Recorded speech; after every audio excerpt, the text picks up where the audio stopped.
ಪಾಟೀಲ ಇವರು ಹೊಸೂರು ಗ್ರಾಮದವರು. ಬನಹಟ್ಟಿ ಜನತಾ ಶಿಕ್ಷಣ ಸಂಘಕ್ಕೆ ಭೂದಾನ ಮಾಡಿದರು. ಬೋರಮ್ಮ ತಾಯಿ ಪಾಟೀಲ ಇವರು ಹೊಸೂರು ಗ್ರಾಮದವರು.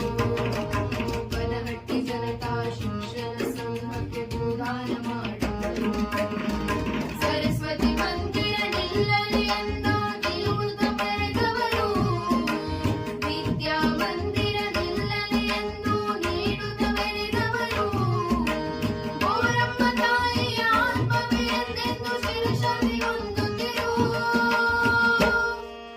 ಬೋರಮ್ಮ ತಾಯಿಯ ಆತ್ಮವೇ ಎಂದೆಂದು ಚಿರಶಾಂತಿ ಹೊಂದುತ್ತಿರು.